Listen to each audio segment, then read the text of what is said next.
et de voir des nouvelles têtes parmi nous en même temps. Bienvenue.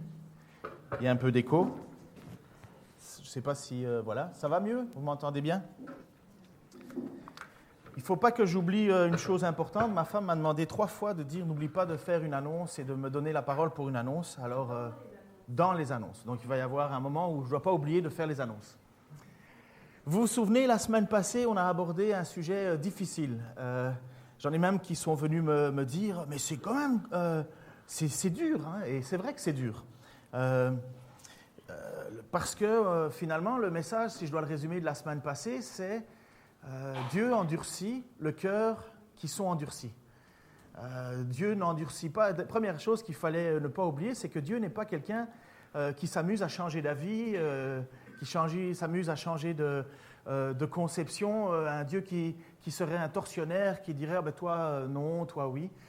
Ce serait une mauvaise pensée de notre Dieu, ce serait déjà de diminuer la sainteté de notre Dieu. Mais notre Dieu est parfait, ce que nous ne sommes pas. Deuxième chose aussi, Dieu dépasse notre compréhension. Nous avons en nous un temps qui est limité. Nous ne serons, même si nous aurons un jour la vie éternelle, nous ne sommes pas l'éternel comme l'éternel l'est. Jésus-Christ est éternel. Il est éternel en lui-même. Dieu est éternel en lui-même. Nous serons éternels, mais pas en... Bon, ça c'est de la théologie pure, là, mais c'était un peu pour vous dire que même dans notre éternité, nous serons différents de Dieu. Il est l'alpha, l'oméga, le commencement et la fin. Nous ne le sommes pas. Il est à la fois le début en ce moment et il est à la fois la fin en ce moment.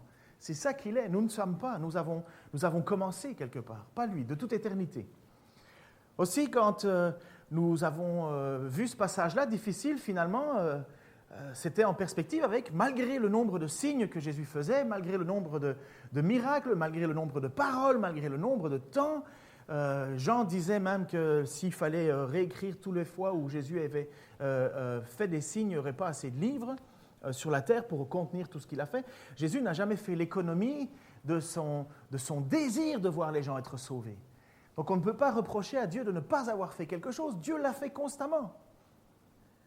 Mais malgré ça, nous voyons quand même que ce peuple ne veut pas se tourner vers Dieu.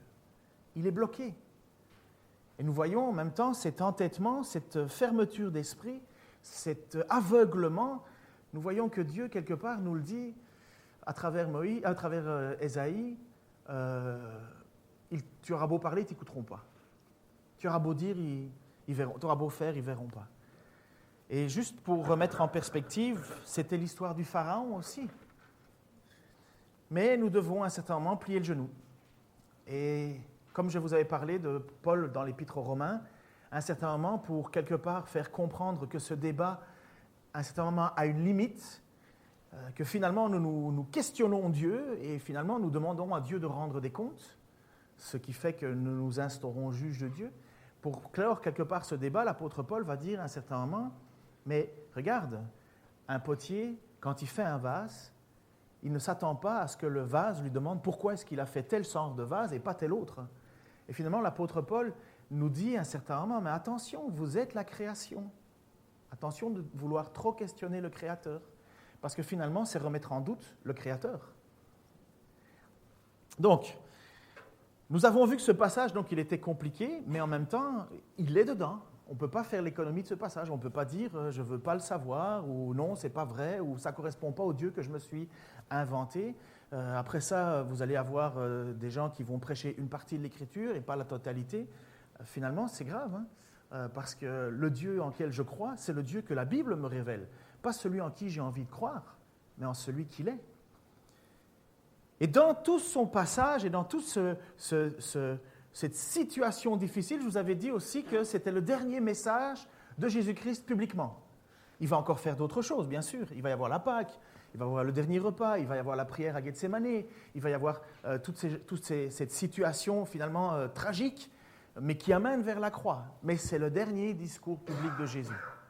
Et c'est bien pour ça que le texte qu'on va étudier ou qu'on regarde ce matin, donc c'est Jean 12, 44 à 50, nous dit, si tu veux mettre l'image suivante, Jésus déclara à haute voix.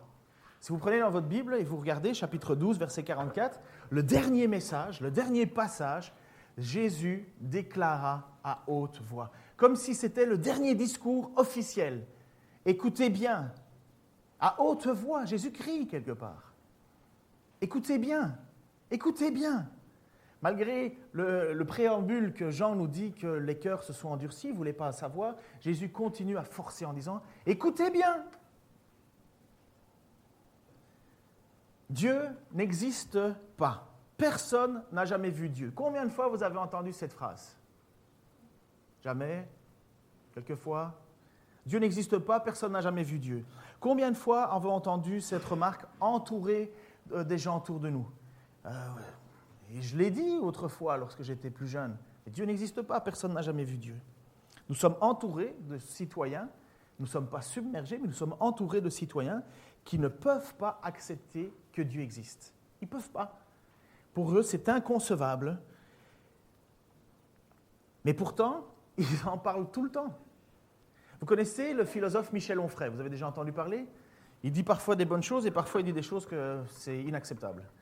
Mais à un certain moment, il se faisait interviewer à France Info et dans son interview, la personne... Mais au fond... Voilà. On revient en arrière parce que sinon ça n'ira pas. Donc, vous voyez, il est pressé de le dire. Donc, l'intervieweur va lui poser la question sur sa pensée, sur Dieu et compagnie. Et vous allez voir, il va se passer ce que je trouve étonnant. Des gens qui croient que Dieu n'existe pas, ils en parlent tout le temps. Je trouve ça étonnant que des gens qui pensent que Dieu n'existe pas en parlent tout le temps. On regarde la petite vidéo. Mais au fond, Michel Onfray, pardon de cette question directe, mais vous êtes détenteur du savoir, du mystère finalement le plus profond de l'humanité. Vous êtes en mesure de nous dire qu'il y a un Dieu ou rien, vous n'avez aucun doute?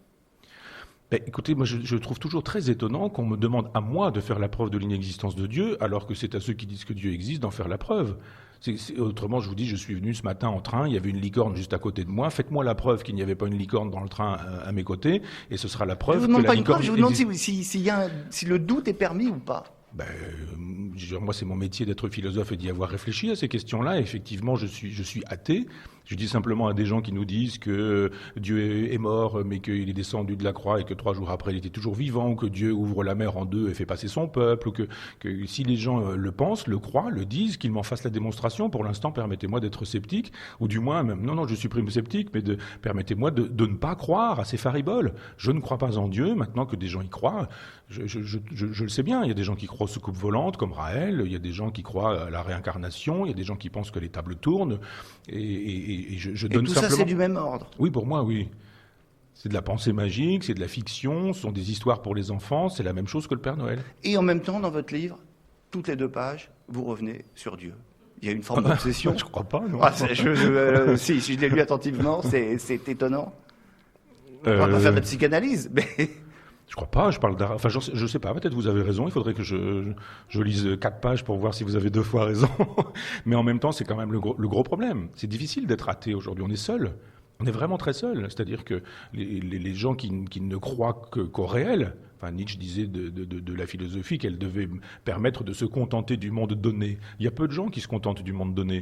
Il y a des gens qui veulent un arrière-monde, qui veulent un au-delà du monde, et qui veulent qu'après la mort, la vie continue, qui veulent qu'il y ait des expériences. Alors aujourd'hui, on va trouver ridicule ce que le christianisme enseigne au Vatican, mais en même temps, on nous explique qu'il y a des gens qui ont expérimenté l'après la mort, et qu'ils sont revenus, et qu'il y a un grand tunnel lumineux, ou ce genre de choses, ils ne s'aperçoivent même pas. Ce que raconte Didier Van Kovlar dans le livre qui vient de paraître. Oui, voilà. Voilà. C'est très difficile d'être athée. On est seul. Amen. C'est très difficile de ne pas croire. Amen. Et en même temps, vous voyez, il déclare avec tant d'assurance que c'est des fariboles, que finalement, croire dans les soucoupes volantes, que croire dans le Père Noël, c'est la même chose. Et c'est intéressant, vous voyez. Et pourtant, toutes les 2 pages, vous en parlez. Et il est presque gêné. Vous voyez son sourire gêné?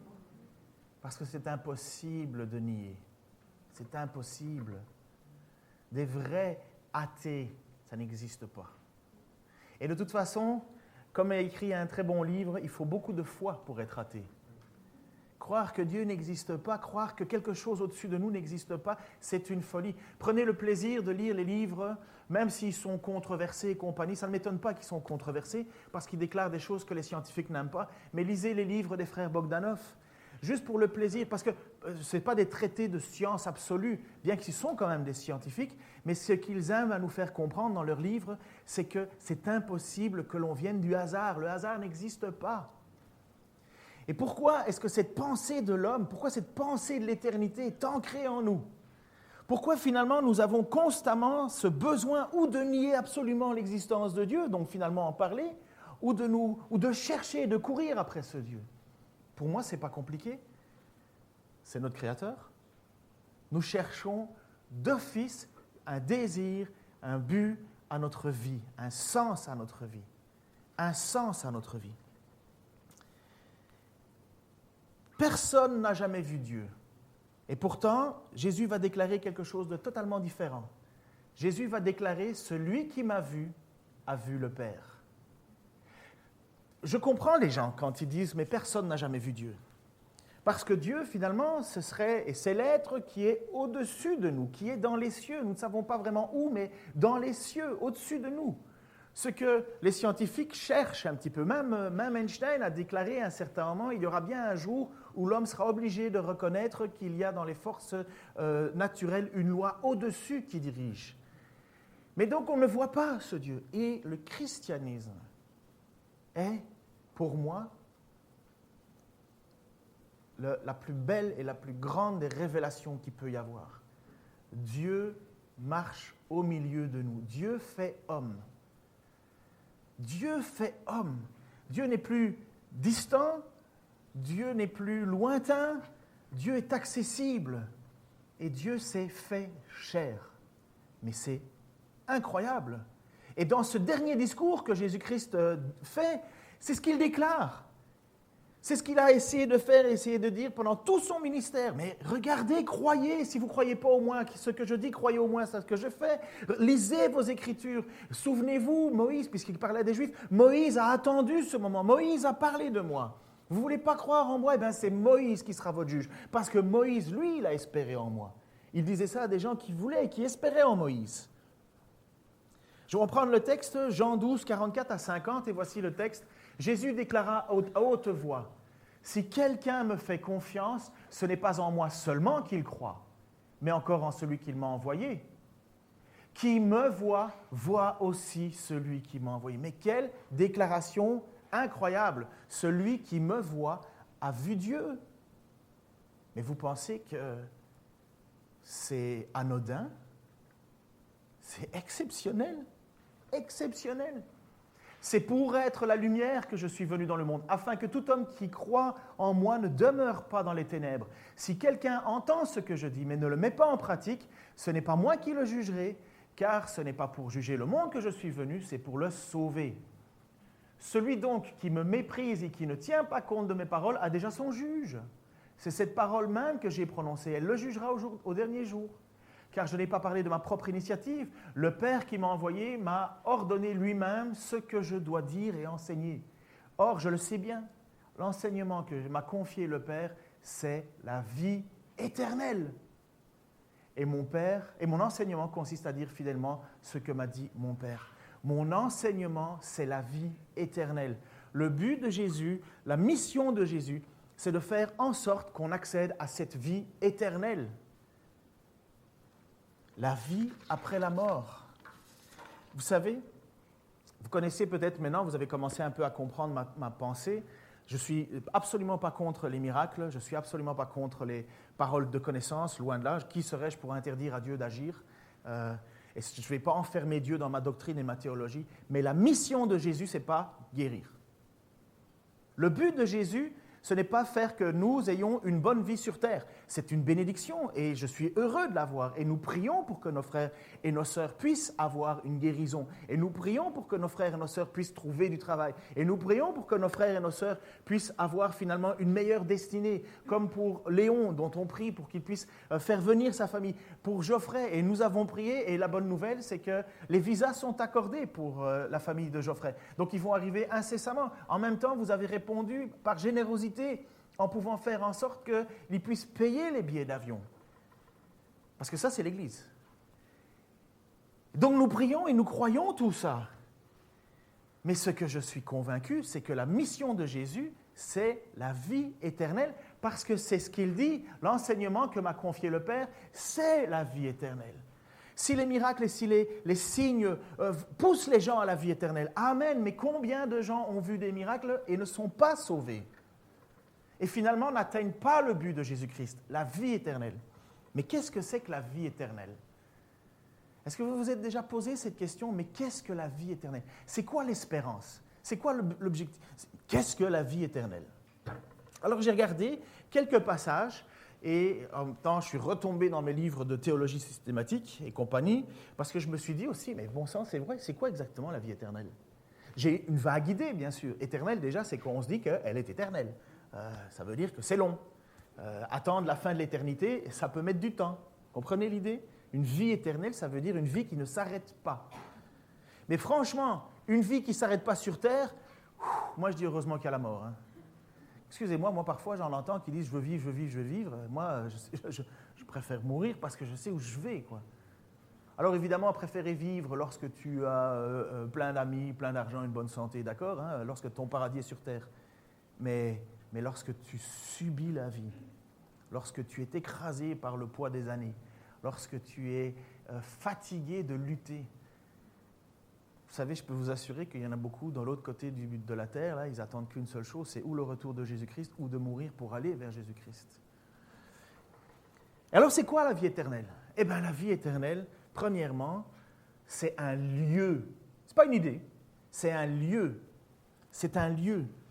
Verset 34 de Matthieu 25, donc Matthieu 25, 34, nous dit « Venez, vous qui êtes bénis par mon Père, prenez possession du royaume qu'il a préparé pour vous depuis la création du monde. » C'est un lieu que Dieu lui-même a préparé avant la fondation du monde. Ce n'est pas une espèce de vapeur dans lequel je frelate, c'est un lieu physique que Dieu a préparé pour nous. C'est Dieu lui-même qui en est à l'origine et c'est Dieu lui-même qui nous y permet d'y aller. D'ailleurs, Geoffrey avait prêché là-dessus, je me souviens, il y a beaucoup de place dans la maison de mon père, mais il faut y arriver d'une certaine manière. Oui, c'est Dieu qui a préparé cette place. C'est un lieu tangible. Deuxième chose, Apocalypse 22, 3 nous dit « Il n'y aura plus aucune malédiction. Le trône de Dieu et de l'agneau sera dans la ville, ses serviteurs lui rendront un culte. » La chose la plus incroyable, c'est que nous serons dans la présence de Dieu. Nous le verrons face à face. Ce qui est impossible encore pour le moment, à cause du péché. Mais nous le verrons face à face. Dieu sera au milieu de nous, nous serons au milieu d'eux. Pour ceux qui aiment les chiffres et compagnie, il y en a certains qui ont imaginé que la Nouvelle Jérusalem devrait faire environ 2250 km² et compagnie. Moi, je dis attention de vouloir être trop littéral sur certaines choses, parce que sinon, on ne fera peut-être pas rentrer assez de monde. Nous voyons quand même qu'il y a, dans la façon dont ça nous est présenté, c'est toujours un lieu physique, c'est un lieu qui existe et dans lequel nous serons. Nous ne serons pas comme des espèces de fantômes qui passeront à travers les murs, comprenez? C'est bien, nous avons aujourd'hui un corps de chair, mais nous serons ressuscités avec un corps spirituel, mais nous aurons encore un corps. Enfin bref, je vais pas m'éloigner, je ne veux pas vous perdre. Et alors le plus beau texte qui parle finalement de la fin des temps, de ce fameux royaume, c'est le texte d'Ésaïe, 65, 17 à 25. Attention à ceci. Lorsqu'on lit un texte prophétique, il faut que vous sachiez la façon dont les textes sont écrits. Il y a des textes qui sont écrits comme des poèmes. Prenez le Cantique des Cantiques. Lorsqu'il dit « Tu es belle comme je ne sais pas quoi, tes dents sont comme des amandes », vous imaginez que la dame, elle n'a pas des amandes qui pendent au bout des dents, quoi. Lorsqu'elle dit « Je suis attiré par tes grenades », il parle de la poitrine de la dame, vous imaginez bien que ce n'est pas des grenades. C'est un style poétique. Lorsqu'il y a un style prophétique, il y a aussi une façon de vouloir parler pour nous faire réfléchir à des évidences. Et vouloir le prendre littéralement, c'est se mettre le doigt dans l'œil parce qu'on se perd. C'est pour ça que c'est intéressant de faire un petit peu d'études, de ne pas être trop nombreux à vouloir enseigner et que celui qui enseigne fasse bien attention à ce qu'il enseigne. Mais voilà, on va lire un texte prophétique et vous allez comprendre pourquoi il faut faire attention comment on le lit. Je vais créer un ciel nouveau. Ça, c'est Dieu qui parle, hein, finalement. Je vais créer un ciel nouveau, une nouvelle terre. on ne se rappellera plus des choses d'autrefois, on n'y pensera plus.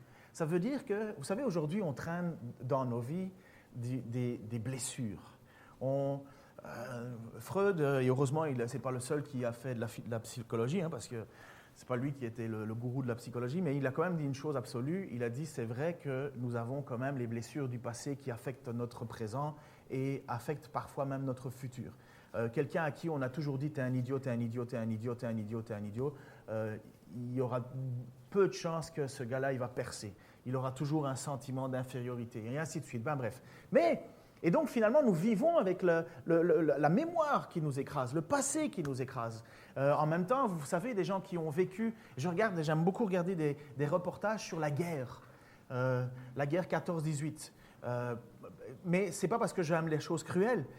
Ce qui m'intéresse, surtout, c'est de voir que ces personnes qui ont vécu ces moments-là ne sont plus les mêmes. Geoffrey pourrait nous raconter lui-même ce qu'il a vécu, ou d'autres ici, mais des événements de vie nous marquent, nous transforment. Lorsqu'un homme qui finalement est parti à la guerre avec ses collègues, avec ses copains, il y pense toujours. Il y en a certains qui me disent, je me réveille encore la nuit comme si j'entendais le bruit des bombes. Tandis qu'au ciel, plus de ça. Plus de ça. On ne se rappellera plus des choses d'autrefois, on n'y pensera plus. Ça n'aura plus d'impact sur nous. Réjouissez-vous plutôt et soyez toujours tous remplis d'allégresse à cause de ce que je crée. Oui, car je vais créer une Jérusalem remplie de joie et son peuple plein d'allégresse. Waouh! C'est pas Las Vegas, hein? J'ai été à Las Vegas quand j'étais plus jeune. Je peux vous dire que dans cette ville qui scintille de toutes les couleurs, parce que Las Vegas, c'est une ville qu'on voit depuis les avions, hein, mais tellement il y a de la lumière partout. Mais le revers de Las Vegas, c'est qu'il y a énormément de suicides, c'est qu'il y a énormément de gens qui sont à la rue, tandis que, donc vous voyez, il y a beaucoup de gens qui veulent aller à Las Vegas en imaginant qu'ils vont gagner des centaines de milliers de dollars, mais finalement, ils sont dépouillés de centaines de milliers de dollars. Mais dans cette nouvelle Jérusalem, c'est Dieu qui dit, je l'ai créé et dans cette Jérusalem, il n'y aura que joie, il n'y aura qu'allégresse. J'exulterai moi-même à cause de Jérusalem et je me réjouirai au sujet de mon peuple. On n'y entendra plus de pleurs ni de cris de détresse. Oh, comme ça fait plaisir. Là, plus de nourrissons emportés en bas âge, ni de vieillards qui meurent avant d'avoir atteint le nombre de 16 ans. Ce sera mourir jeune que de mourir centenaire. C'est là où je vous dis qu'il faut comprendre c'est quoi un texte prophétique. Si un pécheur ne dépasse pas les 100 ans, c'est qu'il aurait été maudit. Alors, évidemment, si on lit ça, on se dit éternel, 100 ans, ça ne marche pas. Est-ce que l'éternité dure 100 ans? Non.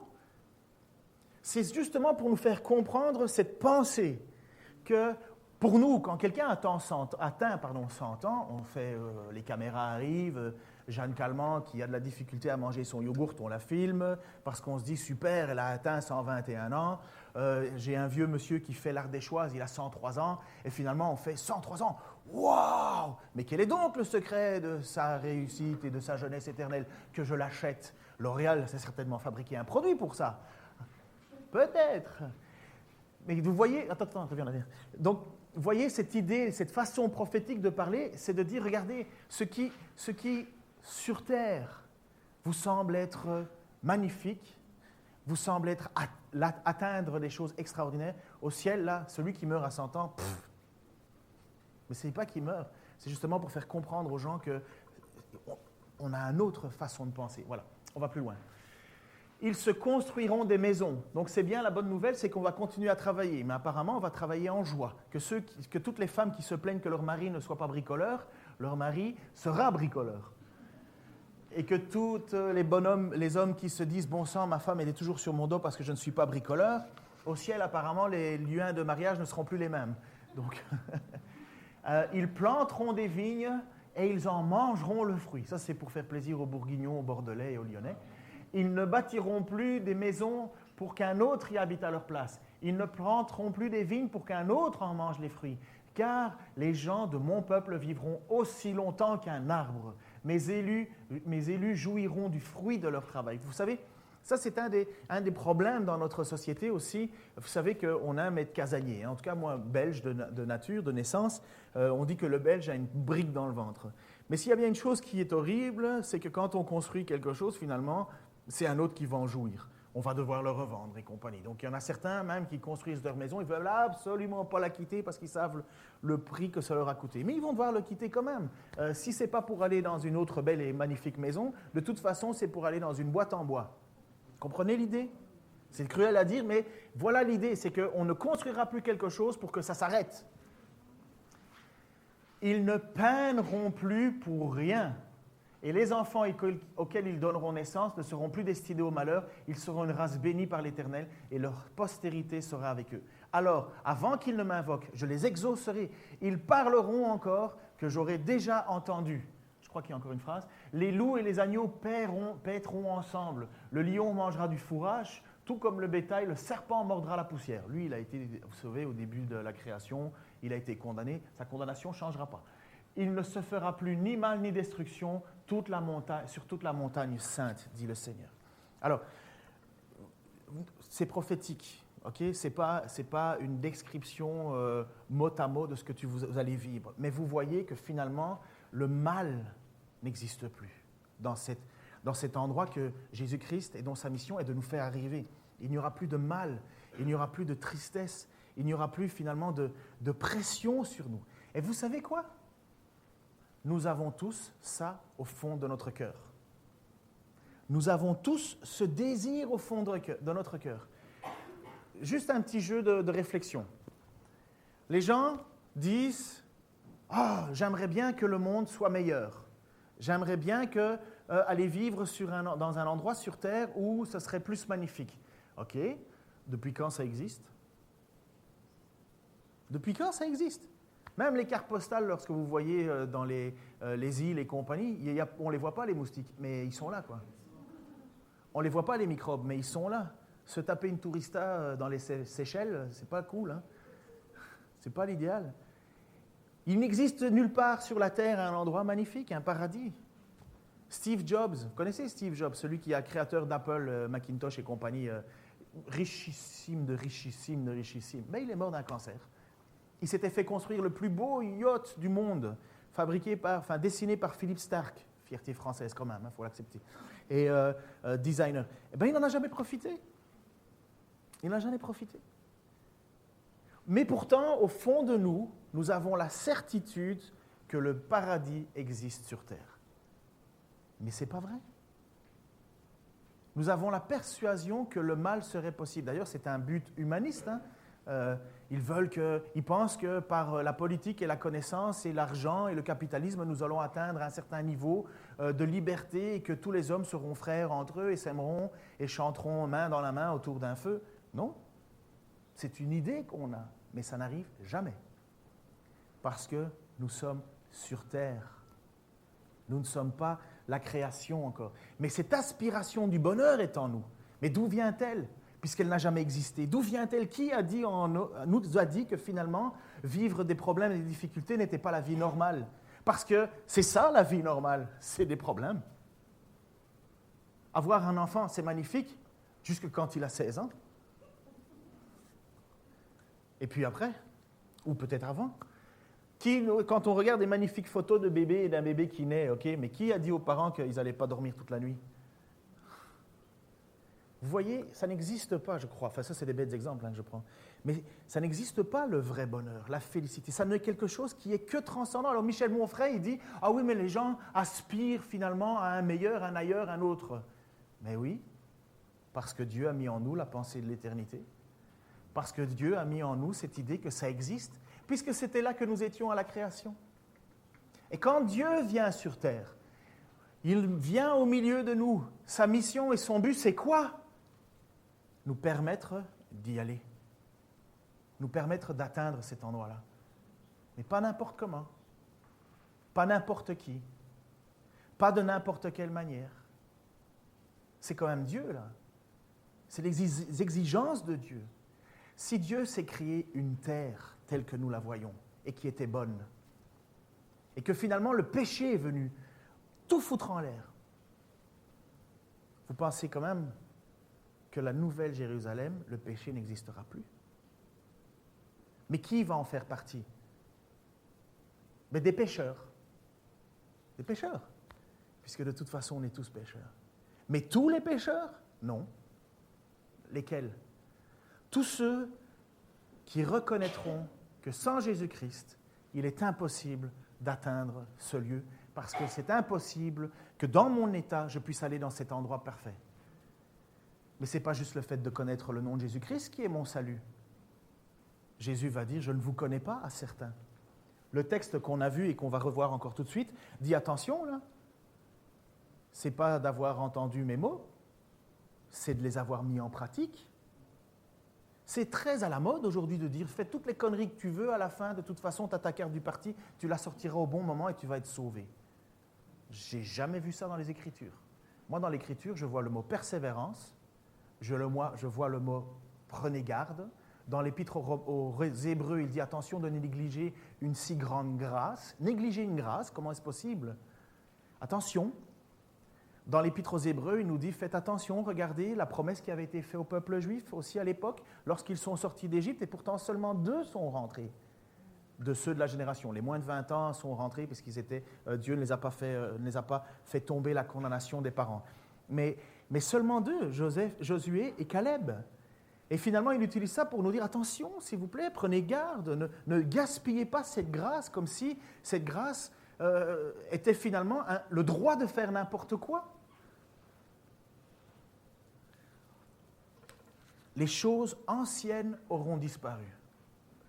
Qui n'a pas envie ou qui n'aspire pas à ça? Ces choses anciennes, le poids de nos erreurs disparu, les infirmités que nous avons disparu, l'oppression ou la pression que nous avons chaque jour parce que nous vivons dans un monde où finalement nous ne savons pas trop où ça va nous tomber, où le coup va arriver, disparu. Un endroit où Dieu aura fait que l'allégresse et la joie seront l'absolu. Et nous serons dans sa présence. Un texte nous dit même que nous n'aurons même plus de soleil, parce que la lumière viendra de Dieu lui-même et de Jésus-Christ lui-même. Vous comprenez que ce n'est pas ce qu'on vit. Le style, comme je vous dis, prophétique est important. Mais quelque part, Jésus-Christ veut nous faire comprendre que cette vie éternelle, la façon dont nous voulons l'atteindre, c'est lui et lui seul qui en donne les règles. Quand Jésus dit « Je ne suis pas venu pour juger le monde », alors on se dit « Ah, mais on n'a pas le droit de juger, on ne peut pas se juger les uns les autres. » Attention, attention, attention. Jésus a dit que ses paroles nous jugeront. Lui, il vient pour accorder une mission. Il n'est pas venu, lorsqu'il est venu sur terre, il n'est pas venu pour juger les gens. Il est venu pour leur annoncer. Mais ses paroles resteront, et ses paroles restent. Et ce sont ses paroles qui jugeront. C'est pourquoi il dit à un certain moment, si quelqu'un entend ce que je dis, mais ne le met pas en pratique, ce n'est pas moi qui le jugerai, car ce n'est pas pour juger le monde que je suis venu, c'est pour le sauver. Alors jusque-là, il y a la majorité des gens qui se disent « Ah ben voilà, je suis tranquille, je peux vivre un peu comme je veux. » Finalement, c'est un magnifique Dieu, 3 fois saint, mais pas très très exigeant. Hein. Il suffit que je connaisse la bonne formule magique. Jésus, non, je suis désolé, non. Ça n'existe pas, ce n'est pas l'Évangile. Celui donc qui me méprise et qui ne tient pas compte de mes paroles a déjà son juge. C'est cette parole elle-même que j'ai prononcée. Elle le jugera au dernier jour. Ça veut dire de savoir ce que Jésus-Christ a dit, de connaître sa parole, de savoir ce qu'il a enseigné. Et finalement, on le savait, mais on n'a pas vécu en fonction. On sera jugé. Mais vous savez, ce n'est pas compliqué. Ça s'appelle simplement l'hypocrisie. Hein. Ça a un nom, l'hypocrisie. Et s'il y a bien une chose que Jésus a reproché à la majorité des religieux, c'était d'être hypocrite. On n'est pas sauvé parce qu'on connaît le nom de Jésus-Christ. On est sauvé parce que Christ a transformé notre vie, parce que nous savons qu'il n'y a pas d'autre moyen pour atteindre cette vie éternelle, cet endroit que nous savons au fond de nous qui existe, auquel nous aspirons, auquel Dieu veut nous faire rentrer. Et il fait ça, il est sans arrêt. N'oubliez pas, Jésus-Christ, à haute voix, écoutez ce que je vous dis. Écoutez ce que je vous dis. Et de tout le cœur de Dieu, c'est que nous y allions. De tout le cœur de Dieu, c'est que nous y soyons tous. Je regardais un reportage hier soir sur la drogue et la pornographie. C'était sur Arte, ne vous inquiétez pas, ce n'était pas une chaîne privée. La drogue et la pornographie, les fléaux. C'était sur Arte. Et ça montrait, finalement, il y avait toutes sortes de personnes. Et là-dedans, il y avait des jeunes filles qui n'attendaient que leur drogue pour faire des actions et faire leurs films et compagnie. Et il y a tous les parallèles. Il y en a certains, elles sautaient de joie. Et il y en a une autre, ça m'a marqué. Il y en a une autre, le reportage était assez particulier, parce qu'il n'y avait pas de tabou, enfin si, pour les images, mais pour la drogue. Ils filmaient les gens en train de se droguer. Et il y a une jeune fille, elle prenait un rail. Vous savez ce que ça veut dire, prendre un rail? Enfin, envoyer de la cocaïne dans le nez. Et elle prenait ce rail, et c'était marrant parce qu'au fur et à mesure que la drogue faisait effet, elle se sentait de plus en plus coupable. Je regardais ça, je me suis dit, waouh, c'est étonnant. Elle reprenait de nouveau un deuxième rail de drogue, et elle dit, je sais que c'est pas bien, je sais que c'est pas bien. Je sais que c'est pas bon, je sais que j'ai fait du tort, je sais que j'ai triché, je sais que j'ai volé, je sais que j'ai menti, je sais que je fais ce qu'il ne faut pas. Vous savez quoi? Pour moi, des personnes comme ça, lorsqu'elles entendent le message de Jésus-Christ, elles ne peuvent être que heureuses. Parce que la lumière vient, et cette lumière est la seule capable de le sortir de leurs ténèbres. Et spirituellement, elles vont être transformées, changées. Puis je vous le dis, moi, c'est ce qui m'est arrivé, j'étais dans la drogue. Et quand Jésus-Christ est venu, rentrer dans ma vie, je suis passé des ténèbres à la lumière. Mais j'en ai vu d'autres qui se complaisaient dans leur monde. J'en ai vu d'autres qui ne voulaient absolument pas de cette lumière qui éclaire leurs ténèbres. Elles savent qu'elles sont dans les ténèbres, mais ça les arrange bien, elles ne veulent pas plus. C'est pour ça qu'il ne faut pas avoir un jugement trop hâtif sur les gens qui ont une mauvaise vie. Parce que dans leur mauvaise vie, il y en a certains qui veulent s'en sortir.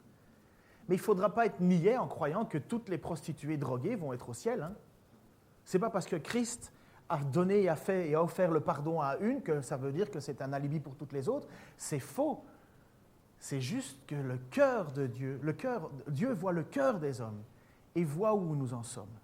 J'ai connu des voleurs, quand je travaillais à la police, des voleurs qui regrettaient amèrement leurs gestes. Et ils criaient en fond d'eux, et ils le disaient clairement, mais comment est-ce que je peux faire pour changer vraiment, pour ne plus être ça? Je suis comme piégé par ce que je suis. Et j'en ai vu d'autres d'une fierté inébranlable. Finalement, nous étions à la police, nous les méchants, et eux, les méchants, étaient les gentils. Nous étions les imbéciles, ils étaient les rusés.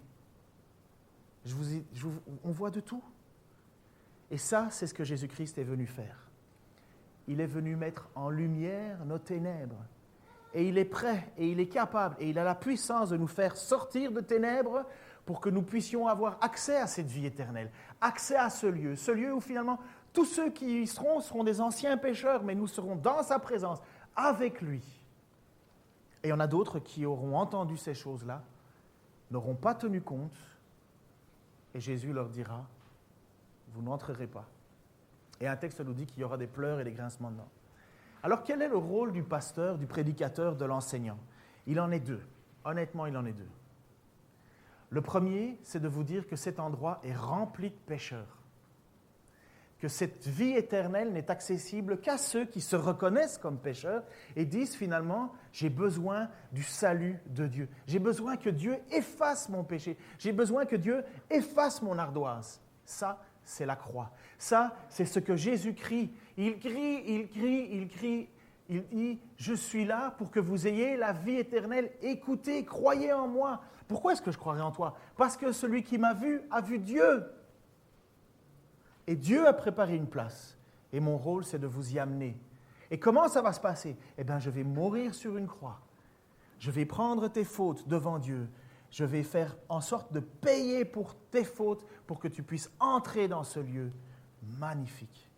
Ce lieu que nous avons au fond de nous, dans lequel nous espérons. Quant aux autres, et Jésus-Christ parle, et c'est la deuxième chose du pasteur.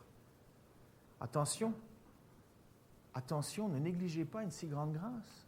Ne vivez pas n'importe comment. À quoi sert-il à un homme de gagner sa vie sur la terre si c'est pour la perdre au ciel? Attention d'écouter seulement et de ne pas mettre en pratique. Dieu le voit.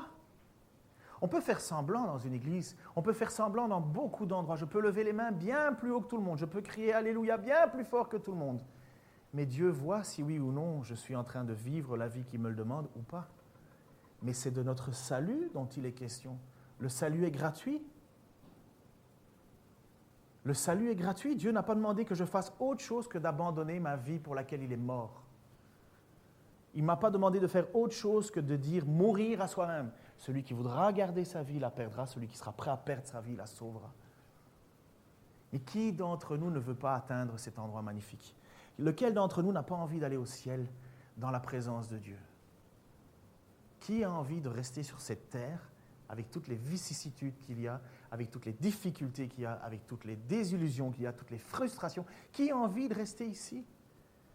Alors, je répondrai à M. Onfray en disant, mais M. Onfray, vous pouvez vous entêter.